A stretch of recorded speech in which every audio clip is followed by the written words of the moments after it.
നായരീഴ ഐക്യം കഥകളി 4-ാം ദിവസത്തേക്ക് കടന്നിരിക്കുകയാണ്. അതിനെക്കുറിച്ചുള്ള എൻ്റെ ചില നിരീക്ഷണങ്ങൾ പ്രിയപ്പെട്ട പ്രേക്ഷകരുമായിട്ട് പങ്കുവയ്ക്കാൻ വേണ്ടിയാണ് ഞാൻ ഈ വീഡിയോ ചെയ്യുന്നത്. ഈ ഐക്യത്തിന് പല ഘട്ടങ്ങളുണ്ടായിരുന്നു. ആദ്യം മുതൽ ശ്രീ വെള്ളാപ്പള്ളി നടേശൻ സ്വീകരിച്ചിരുന്ന ഒരു നിലപാട് നായാടി മുതൽ നമ്പൂതിരി വരെ എല്ലാവരും ഒന്നിച്ചു നിൽക്കണം എന്നായിരുന്നു. അദ്ദേഹത്തിൻ്റെ സമത്വ മുന്നേറ്റ യാത്രയുടെ ആരംഭം മുതൽ അദ്ദേഹം സ്വീകരിച്ചൊരു നിലപാടാണത്. കുറച്ച് കഴിഞ്ഞപ്പോൾ അത് കുറച്ചുകൂടെ ഒന്ന് വിപുലീകരിച്ച് നായാടി മുതൽ നസ്രാണി വരെയുള്ള ആളുകൾ ഒന്നിച്ചു നിൽക്കണം എന്നായി. ഇതിൻ്റെ ഭാഗമായി അദ്ദേഹത്തിൻ്റെ ചില പ്രസ്താവനകൾ വളരെ വിവാദമുണ്ടാക്കി. പ്രത്യേകിച്ച് മലപ്പുറം ജില്ലയിൽ വളർന്നു വരുന്ന തീവ്രവാദത്തെക്കുറിച്ച്, ലീഗിൻ്റെ നിലപാടുകളെക്കുറിച്ചൊക്കെ അദ്ദേഹം സ്വീകരിച്ച ചില നിലപാടുകളും പ്രസ്താവനകളും ഒട്ടേറെ വിവാദങ്ങളുണ്ടാക്കി. ഈ പശ്ചാത്തലത്തിലാണ് നായരീഴവ ഐക്യത്തിൻ്റെ അടുത്ത ഘട്ടം തുടങ്ങുന്നത്. ഒരു പ്രാവശ്യം നാരായണ പണിക്കരും വെള്ളാപ്പള്ളി നടേശനും രാമലക്ഷ്മണന്മാരായിട്ട് ഐക്യം പ്രഖ്യാപിച്ചു. പക്ഷെ ആ ഐക്യം അവർ രാമനും ലക്ഷ്മണനുമായപ്പോൾ ആ ഐക്യത്തെ തകർക്കാൻ രാവണനെ പോലെ തന്നെ സുകുമാരൻ നായർ വന്നു. അദ്ദേഹം അന്ന് ഇതിലെ രംഗത്തില്ലായിരുന്നു, അദ്ദേഹം അസിസ്റ്റന്റ് സെക്രട്ടറി മാത്രമായിരുന്നു. അപ്പോൾ പണിക്കരും വെള്ളാപ്പള്ളിയും തമ്മിലൊരു ഐക്യം സുകുമാരൻ നായരെ ഒഴിവാക്കി നടക്കില്ല എന്ന് തെളിയിക്കാനാണ് ആ ഐക്യം തകർത്തത്. രണ്ടാമത്തെ ഘട്ടം സുകുമാരൻ നായരും വെള്ളാപ്പള്ളി നടേശനുമായിട്ട് ഉണ്ടാകുന്ന ഒരു ഐക്യമാണ്. ആ ഐക്യവും യഥാർത്ഥത്തിൽ ആ ഐക്യം തകർന്നതിൻ്റെ കാരണക്കാരന് സുകുമാരൻ നായരാണ് എന്ന് വ്യക്തിപരമായിട്ട് എനിക്കറിയാം. ആ വിഷയത്തിലേക്ക് ഞാൻ പോകുന്നില്ല. വീണ്ടും ഐക്യം വന്നിരിക്കുകയായിരുന്നു. സുകുമാരൻ നായരും അതുപോലെ തന്നെ വെള്ളാപ്പള്ളിയുമായിട്ടൊരു ഐക്യം വരാനുള്ള ഒരു രാഷ്ട്രീയ സാഹചര്യം ഈ തെരഞ്ഞെടുപ്പാണ്. ഈ തെരഞ്ഞെടുപ്പ് വന്നപ്പോൾ ഈ പ്രഖ്യാപനങ്ങളും പ്രസ്താവനകളും ഒക്കെ സമൂഹത്തിൽ ഒട്ടേറെ വിവാദങ്ങൾ സൃഷ്ടിച്ചു.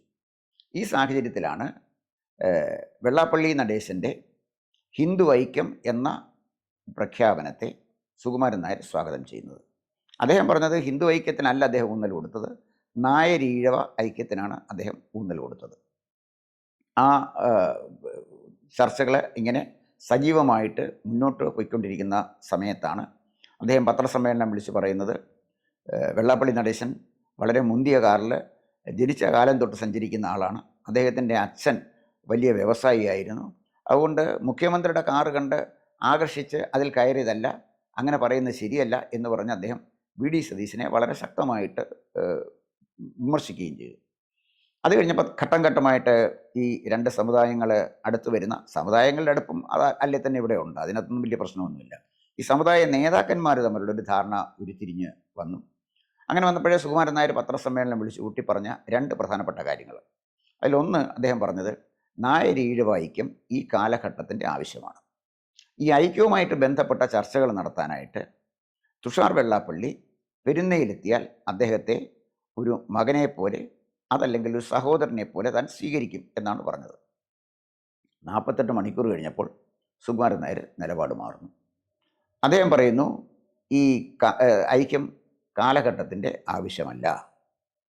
തുഷാർ വെള്ളാപ്പള്ളി എന്ന് പറയുന്ന ആൾ BDJS-ൻ്റെ പ്രസിഡൻ്റാണ്. അതുകൊണ്ട് തുഷാർ വെള്ളാപ്പള്ളിയെ സ്വീകരിക്കാൻ പറ്റില്ല. നായരീഴവ ഐക്യം കാലഘട്ടത്തിൻ്റെ ആവശ്യവുമല്ല. ഈ 48 മണിക്കൂർ കൊണ്ട് എന്ത് മനപരിവർത്തനമാണ് സുകുമാരൻ നായർക്ക് വന്നത്? അതാണ് ഞാനിവിടെ ചർച്ച ചെയ്യുന്ന പ്രധാനപ്പെട്ട വിഷയം. സുകുമാരൻ നായർ എന്ന് പറയുന്ന സമുദായ നേതാവിനെ നന്നായിട്ട് പഠിച്ചിട്ടുള്ള ഒരാളാണ് ഞാൻ. അദ്ദേഹത്തിൻ്റെ അഴിമതിയെക്കുറിച്ച്, സ്വജനപക്ഷപാതത്തെക്കുറിച്ച്, കെടുകാര്യസ്ഥതയെക്കുറിച്ച്, ഏകാധിപത്യത്തെക്കുറിച്ച് അതിനിശിതമായി വിമർശനം ഉന്നയിക്കുന്ന NSS എന്ന് പറയുന്ന നോൺ ട്രേഡിംഗ് കമ്പനീസ് ആക്ട് അനുസരിച്ച് രജിസ്റ്റർ ചെയ്ത കമ്പനിയുടെ ഒരു ഷെയർ ഹോൾഡർ എന്ന നിലയിൽ തന്നെ ഞാനതിനെ അദ്ദേഹത്തെ വിമർശിച്ചിട്ടുണ്ട്. സമുദായത്തിന് പുറത്തു നിന്നല്ല, സമുദായത്തിനകത്തു നിന്ന് തന്നെയാണ് വിമർശിച്ചിട്ടുള്ളത്. പക്ഷേ സുകുമാരൻ നായർ തന്ത്രപൂർവ്വം ചെയ്യുന്നൊരു കാര്യം, സുകുമാരൻ നായർക്കെതിരെ നടക്കുന്ന വിമർശനങ്ങളൊക്കെ NSS-നെ വിമർശിക്കുന്നതായിട്ട് കാണിക്കുക. അപ്പോൾ അതിൽ NSS-ൻ്റെ ഒരു പരിചയമായി മുന്നിൽ നിർത്തി സുകുമാരൻ നായർ വിമർശനങ്ങളിൽ നിന്ന് ഓടിയൊടിക്കാനോ അല്ലെങ്കിൽ അതിനെ പ്രതിരോധിക്കാനോ ശ്രമങ്ങൾ നടത്തിക്കൊണ്ടിരിക്കുന്നത്. അത് നമ്മൾ നിത്യവും കാണുന്ന ഒരു കാര്യമാണ്. ഈ 48 മണിക്കൂർ കൊണ്ട് ഇതെങ്ങനെ കാലഘട്ടത്തിൻ്റെ ആവശ്യമല്ലാതായി മാറി? സുകുമാരൻ നായർ വിശദീകരിക്കണ്ടേ? തുഷാർ വെള്ളാപ്പള്ളിയെ അനുജനെ പോലെ മകനെ പോലെ സ്വീകരിക്കുമെന്ന് പറഞ്ഞ സമയത്തും തുഷാർ വെള്ളാപ്പള്ളി BDJS-ൻ്റെ പ്രസിഡൻ്റായിരുന്നല്ലോ. അപ്പോൾ ഒരു നിലപാട് സ്വീകരിച്ചാൽ, ഒരു വാക്ക് പറഞ്ഞാൽ അതിൽ ഉറച്ചു നിൽക്കുന്നതിനെക്കുറിച്ച് നമ്മുടെ നാടൻ ഭാഷയിൽ ചില പ്രയോഗങ്ങളുണ്ട്, അത് ഞാൻ പ്രയോഗിക്കുന്നില്ല. അത്തരം ചില ക്വാളിറ്റികളുള്ളവർക്ക് അതിന് കഴിയൂ എന്ന് മാത്രമേ ഞാൻ പറയുന്നുള്ളൂ. ഇവിടെ ചില രാഷ്ട്രീയമായ അടിയൊഴുക്കുകൾ സജീവമായി, അതാണ് ആ വിഷയത്തെക്കുറിച്ചാണ് ഞാൻ ചർച്ച ചെയ്യുന്നത്. ഇവിടെ നായരീഴവ ഐക്യം ഉണ്ടായാൽ രാഷ്ട്രീയമായിട്ട് അത് ആർക്കാണ് ഗുണം ചെയ്യുന്നത്? നായർ ഈഴവ ഐക്യം രാഷ്ട്രീയമായി ഗുണം ചെയ്യുന്നത് രണ്ട് രാഷ്ട്രീയ പാർട്ടികൾക്കാണ്. ഒന്ന് CPM-നും മറ്റൊന്ന് BJP-ക്കും. അപ്പോൾ CPM-നും BJP-ക്കും ഗുണം ചെയ്യുന്നതാണ് ഈ ഐക്യമെന്ന് സുകുമാരൻ നായർക്കും അറിയാം. പക്ഷേ ഇതിനകത്ത് പെട്ടെന്ന് അദ്ദേഹത്തിൻ്റെ ഒരു ഒരു ഒരു പെട്ടെന്നൊരു ഉൾവിളി ഉണ്ടായത്, ഉണ്ടിരുന്ന നായർക്കൊരു ഉൾവിളി തോന്നിയ പോലെ ഉറങ്ങിക്കിടന്ന സുകുമാരൻ നായർക്ക് ഒരു ഉൾവിളി തോന്നിയത് എൻ്റെ കാരണം ഈ ലോക്കൽ ബോഡി ഇലക്ഷൻ കഴിഞ്ഞപ്പോൾ അദ്ദേഹത്തിന് ഒരു കാര്യം മനസ്സിലായി, UDF അധികാരത്തിൽ വരാൻ സാധ്യതയുണ്ടെന്ന്. UDF അധികാരത്തിൽ വരാൻ സാധ്യതയുള്ളപ്പോൾ അദ്ദേഹത്തിനെ ടാർഗറ്റ് ചെയ്തേണ്ടിരുന്നത് VD സതീശനെയാണ്. അപ്പോൾ VD സതീശനെ ടാർഗറ്റ് ചെയ്തുകൊണ്ട് VD സതീശൻ ഒഴിച്ച് ആര് വന്നാലും ഒരു കുഴപ്പവും കോൺഗ്രസിന് ഉണ്ടാവില്ല എന്നൊരു നിലപാട് തന്നെയാണ് സുകുമാരൻ നായർ സ്വീകരിച്ചത്. ഇവിടെ തന്നെ സുകുമാരൻ നായർ സ്വീകരിക്കുന്ന നിലപാടിലെ ചില വൈരുദ്ധ്യങ്ങൾ നമുക്ക് കാണാം. VD സതീശൻ NSS ഹെഡ്ക്വാർട്ടേഴ്സിൽ പെരുന്നയിൽ ചെന്നിരുന്നു, 1.5 മണിക്കൂർ അവിടെ ചെലവഴിച്ചു. അതിനുശേഷം ആ സമയത്ത് തന്നെ സുകുമാരൻ നായർ ബന്ധപ്പെട്ട താലൂക്ക് യൂണിയൻ പ്രസിഡന്റിനെ വിളിച്ച് VD സതീശനെ സഹായിക്കണമെന്ന് പറഞ്ഞു. ആ തെരഞ്ഞെടുപ്പിൽ 2021 തെരഞ്ഞെടുപ്പിൽ VD സതീശനെ താലൂക്ക് യൂണിയൻ NSS യൂണിയൻ പ്രസിഡന്റും മറ്റ് ആളുകളും അതിൻ്റെ സംവിധാനങ്ങളും സഹായിച്ചു എന്നാണ് പറഞ്ഞത്. സുകുമാരൻ നായരെ, അപ്പം താങ്കൾ പറയുന്ന സമദൂരം എവിടെയാണ്? താങ്കൾ പറയുന്ന സമദൂരമാണ്. VD സതീശനെ സഹായിച്ചു, അത് സഹായിക്കാനായിട്ട് ബന്ധപ്പെട്ട യൂണിയൻ പ്രസിഡന്റിനോട് താങ്കൾ ആവശ്യപ്പെടുകയും അവർ പ്രവർത്തിക്കുകയും ചെയ്തു എന്ന് പറഞ്ഞപ്പോൾ സുകുമാരൻ നായരെ, എവിടെയാണ് താങ്കളുടെ സമദൂരം? അത് താങ്കൾ നായർ സമുദായത്തോടെ വിശദീകരിക്കണ്ടേ? 2019 കോന്നിയിലും വട്ടിയൂർക്കാവിലും നടന്ന ഉപതെരഞ്ഞെടുപ്പുകളിൽ സമദൂരം ഉപേക്ഷിച്ച് താങ്കൾ 2 UDF സ്ഥാനാർത്ഥികളെ നിർദ്ദേശിക്കുകയല്ലേ ചെയ്തത്? അപ്പോൾ താങ്കൾ പറയുന്ന സമദൂരം എവിടെയാണ് മിസ്റ്റർ സുകുമാരൻ നായർ ഉള്ളത്? താങ്കൾക്ക് സമദൂരമല്ല ഉള്ളത്. താങ്കൾ കൃത്യമായി കോൺഗ്രസിനോടൊപ്പം നിൽക്കുകയാണ്. അത് പറയാനുള്ള ആർജവം കാണിക്കുന്നവരെ, അതല്ലേ താങ്കൾ അന്തസ്സായിട്ട് സ്വീകരിക്കേണ്ട ഒരു നിലപാട്? ഇപ്പോൾ ഇവിടെ പെട്ടെന്ന് വന്നൊരു പ്രശ്നം എന്താണ്? 2026 നടക്കാൻ പോകുന്ന തെരഞ്ഞെടുപ്പിൽ UDF അധികാരത്തിൽ വരാനാണ് സാധ്യത എന്ന് സാമാന്യ ബുദ്ധിയുള്ള ആർക്കും അറിയാം. അത് UDF-നെ ഇഷ്ടപ്പെട്ടാലും ശരി, ഇഷ്ടപ്പെട്ടില്ലെങ്കിലും ശരി, UDF അധികാരത്തിൽ വരാനാണ് സാധ്യത. അതൊരു ലളിതമായ സത്യമാണ്. UDF അധികാരത്തിൽ വന്നാൽ എന്താണ് സുകുമാരൻ നായരുടെ ഗുണം എന്ന് നോക്കാം. ഇതുവരെ 10 കൊല്ലം LDF-നെ മണിയടിച്ച് സുകുമാരൻ നായർ സ്വീകരിച്ച ചില ഗുണഫലങ്ങളുണ്ട്. അതിലൊന്ന്, അദ്ദേഹത്തിൻ്റെ മരുമകനുമായിട്ട് ബന്ധപ്പെട്ട ഒരു കേസ് അത് അറസ്റ്റിൽ കലാശിക്കാതെ നിലനിൽക്കുന്നത് ഇടതുപക്ഷ ഗവൺമെൻറ്റിൻ്റെ സൗമനസ്യം കൊണ്ടാണ്. നോൺ ട്രേഡിംഗ് കമ്പനീസ് രജിസ്ട്രാർ വിചാരിച്ചാൽ 24 മണിക്കൂർ സമയം കൊണ്ട് തെറിക്കാവുന്നതാണ് NSS ജനറൽ സെക്രട്ടറിയുടെ പദം. കാരണം നിയമരഹിതമായിട്ടാണ് സുകുമാരൻ നായർ ഇന്ന് NSS ജനറൽ സെക്രട്ടറി ആയിട്ട് തുടരുന്നത്. നോൺ ട്രേഡിംഗ് കമ്പനീസ് ആക്ട് അനുസരിച്ച് വിരുദ്ധമായിട്ടാണ് തുടരുന്നത്.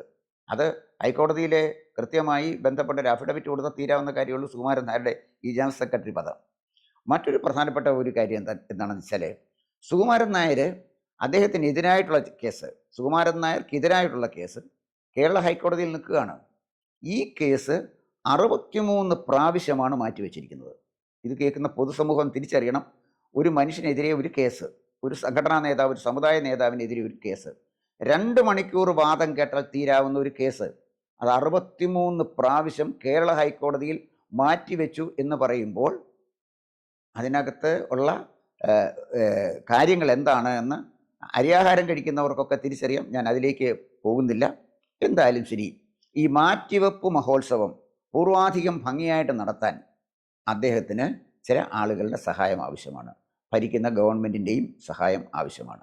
അപ്പോൾ ഇതൊക്കെ കൊണ്ട് പൊതുവേ നോക്കുമ്പോൾ UDF അധികാരത്തിൽ വരുമ്പോൾ മരുമകനെതിരായ കേസുണ്ട്, അതുപോലെ തന്നെ ഹൈക്കോടതിയിലെ കേസുണ്ട്, മണലുവാരൻ്റെ സിലിക്കോൺ മണൽ വാരിയതിൻ്റെ പിഴശിക്ഷ 7,13,000 രൂപയുടെ അത്തരം ഒരു ചില കാര്യങ്ങളുണ്ട്. ഇത് ഭരിക്കുന്ന ഒരു ഗവൺമെൻറ്റിൻ്റെ സൗമനസ്യമില്ലാതെ സുകുമാരൻ നായർ എന്ന് പറയുന്ന NSS-ൻ്റെ ജനറൽ സെക്രട്ടറിക്ക് അധികാരത്തിൽ തുടരാൻ ബുദ്ധിമുട്ടാണ്. അപ്പോൾ ഭരിക്കുന്ന ഗവൺമെൻറ്റിലേക്കുള്ള ലോയൽറ്റി ഒന്ന് ഷിഫ്റ്റ് ചെയ്യുക, ഒന്ന് മാറ്റുക, കൂറുമാറി പ്രഖ്യാപിക്കുക. അതിൻ്റെ ആദ്യത്തെ സ്റ്റെപ്പാണ് സുകുമാരൻ നായർ ഇപ്പോൾ ഇവിടെ എടുത്തിരിക്കുന്നത്. ഇതിന് അദ്ദേഹം പറഞ്ഞ ന്യായീകരണം കേട്ട് സത്യത്തിന് ഞാൻ ഒരുപാട് ചിരിച്ചുപോയി. NSS-ൻ്റെ ഡയറക്ടർ ബോർഡ് കൂടി തീരുമാനിച്ചു പോലും, ചർച്ച ചെയ്തു പോലും, എന്താണ് NSS-ൻ്റെ ഡയറക്ടർ ബോർഡ്? 26 നപുംസകങ്ങൾ അമ്ര എന്ന് പറഞ്ഞുകൊണ്ട് തമ്പുരാനെ വിളിച്ച് മുട്ടുകാലിൽ ഇരിക്കുന്ന ഒരു സംവിധാനമാണ് ഈ ഡയറക്ടർ ബോർഡ് എന്ന് പറയുന്നത്. അവരിലേതെങ്കിലും ഒരുത്തൻ ആർജവമുണ്ടോ സുകുമാരൻ നായർക്കെതിരെ ഒന്ന് സംസാരിക്കാൻ? സുകുമാരൻ നായർ കൽപ്പിക്കും, അമ്ര എന്ന് പറഞ്ഞ് ഇവരനുസരിക്കും. അതിനപ്പുറത്ത് എന്ത് ഡയറക്ടർ ബോർഡാണുള്ളത് NSS-ന്? എന്ത് പ്രതിസഭയാണ് ഉള്ളത്? അമ്പലപ്പുഴ പായസവും അവിയലും കഴിച്ച് ഏമ്പകവും വിട്ടു പോകുന്നവന് പിന്നെ അന്നത്തെ മലയാള മനോരമ പത്രം പോലും വായിക്കത്തില്ല, പിന്നെ ആയിരിക്കും അല്ലെങ്കിൽ മാതൃഭൂമി പത്രം വായിക്കില്ല. അതുപോലും വായിക്കാൻ അറിയാത്തവൻ്റെ ബജറ്റ് കൊടുത്താൽ അവൻ വല്ലതും വായിക്കൂ? അതൊക്കെ അത്രയേ ഉള്ളൂ. അത് പോയിക്കോട്ടെ. അപ്പോൾ സുകുമാരൻ നായരെ സംബന്ധിച്ചിടത്തോളം സുകുമാരൻ നായർ തീരുമാനിക്കുന്നതാണ് തീരുമാനം, തമ്പുരാനാണ് തീരുമാനിക്കുന്നത്. അല്ലാതെ അവിടെ ഇരിക്കുന്ന 26 പാവം അടിമകൾക്ക് എന്തെങ്കിലും വ്യക്തിത്വമുണ്ടോ, അന്തസ്സുണ്ടോ, ആത്മാഭിമാനമുണ്ടോ? ഇത് വല്ലതും ഉള്ളവൻ അവിടെ ഇരിക്കാൻ കഴിയുമോ? അപ്പോൾ ഡയറക്ടർ ബോർഡ് എന്ന് പറയുന്നത് ഒരു സങ്കല്പം മാത്രമേ ഉള്ളൂ. ഒരു ഡയറക്ടർ ബോർഡും ഇല്ലൊന്നുമില്ല. തമ്പുരാൻ തീരുമാനിച്ചു. എന്തുകൊണ്ടാണ് തമ്പുരാൻ ഇങ്ങനെ തീരുമാനിച്ചത് എന്നാണ് ചർച്ച ചെയ്യേണ്ടത്. അപ്പോൾ സുകുമാരൻ നായരുടെ നിക്ഷിപ്ത താല്പര്യങ്ങൾ സംരക്ഷിക്കാനായിട്ടാണ് ഈ ഐക്യത്തിൻ്റെ കടയ്ക്കൽ കത്തിവെച്ചത്. സുകുമാരൻ നായർ ആരുടെ കോടാലിക്കൈയായി മാറി? നായർ ഈഴവ ഐക്യം മാത്രമല്ല, ഹിന്ദു ഐക്യം അത് കാലഘട്ടത്തിൻ്റെ ആവശ്യമാണെന്ന് ആർക്കാ തിരിച്ചറിയാത്തത്? എല്ലാവർക്കും അറിയാവുന്നൊരു കാര്യമാണ്.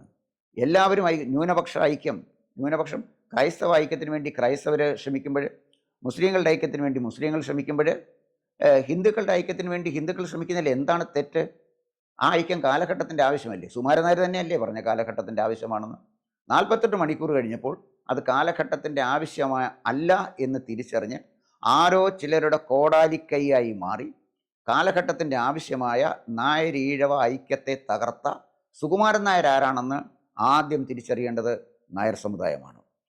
സുകുമാരൻ നായർ എന്ന അഴിമതിക്കാരനായ സ്വജനപക്ഷപാതിയായ ഒരു മനുഷ്യൻ NSS ജനറൽ സെക്രട്ടറിയുടെ കസേരയിൽ ഇരുന്ന് കാണിക്കുന്ന കാര്യങ്ങൾ തീർച്ചയായിട്ടും ഈ സമുദായം തിരിച്ചറിയണം. ഞാൻ ഈ സമുദായം തിരിച്ചറിയണമെന്ന് പറയുമ്പോൾ 26 അടിമകളെയും 299 ഏഭ്യന്മാരെയും വിടുന്നു. അവരെ കൊണ്ടൊന്നും ഒരു കാര്യം നടക്കില്ല. അവർക്കൊന്നും തിരിച്ചറിയാൻ കഴിയുന്ന വിവേചന ശക്തിയുള്ള ആളുകളല്ല. അവരല്ല നായർ സമുദായം. നായർ സമുദായം എന്ന് പറയുന്നത് നായർ സർവീസ് സൊസൈറ്റിക്ക് പുറത്തുള്ള ശക്തമായ ഒരു സമൂഹമാണ് ഈ നായർ സമുദായം എന്ന് പറയുന്നത്. ഡയറക്ടർ ബോർഡ് എന്ന് പറയുന്നതിന് ഒരു അർത്ഥവുമില്ല. സുകുമാരൻ നായർ അദ്ദേഹത്തിൻ്റെ മകളെ വിട്ടു. മകളെ സ്വീകരിച്ചുകൊണ്ടിരിക്കുക യൂണിയൻ പ്രസിഡന്റുമാർ. ആലോചിച്ച് നോക്കണം, ഇദ്ദേഹത്തിൻ്റെ മകൾക്ക് എന്തായാലും പ്രത്യേകത ഈ സ്വീകരണം കൊടുക്കാൻ. നാട്ടുകാരൊക്കെ കാണാം, റോഡിലൊക്കെ സഞ്ചരിച്ചാൽ കാണാം ഇദ്ദേഹത്തിൻ്റെ മകളുടെ വലിയ ചിത്രമൊക്കെ വെച്ച് ഫ്ലെക്സ് ബോർഡ് അടിച്ച് സുജാതയ്ക്ക് സ്വീകരണം കൊടുക്കുക. ആരാണ് ഈ സുജാത? എന്തിനവർക്ക് സ്വീകരണം നൽകുന്നു? ഇതിനു പോലും സുകുമാരൻ നായരുടെ മകൾ പൊക്കോട്ടെ, സുകുമാരൻ നായരുടെ വളർത്തുന്ന ചെന്നാൽ എണീറ്റ് നിന്ന് തൊഴുന്ന നാണം കെട്ടവന്മാരെ ഈ സമുദായത്തിൻ്റെ നേതാക്കന്മാരെന്ന് പറയാൻ ഒക്കൂ? ആലോചിച്ച് നോക്കണം. ഇവരുമായിട്ട് എന്താ സുകുമാരൻ നായർ ചർച്ച ചെയ്തിരിക്കുന്നത്? ഒരു ചുക്കും ചുണ്ണാമ്പും ചർച്ച ചെയ്തിട്ടില്ല. അപ്പോൾ കാലഘട്ടത്തിൻ്റെ ആവശ്യമായ ഹൈന്ദവ ഐക്യത്തിന് കോടാലിക്കൈയായി മാറിയ സുകുമാരൻ നായർ, അതിൻ്റെ പിന്നിലെ നിക്ഷിപ്ത താല്പര്യങ്ങൾ അധികം താമസിക്കാതെ കൂടുതൽ ചർച്ചകളിലൂടെ ഞങ്ങൾ പുറത്തു കൊണ്ടുവരും. കാത്തിരിക്കുക. കൂടുതൽ വാർത്തകളും വിശേഷങ്ങളും നേരിട്ട് ലഭിക്കാൻ ജനങ്ങളിൽ നിന്ന് ജനങ്ങളിലേക്ക് ജനഭൂമി ന്യൂസ് സബ്സ്ക്രൈബ് ചെയ്യൂ. ബെൽ ബട്ടൺ അമർത്താനും മറക്കരുത്.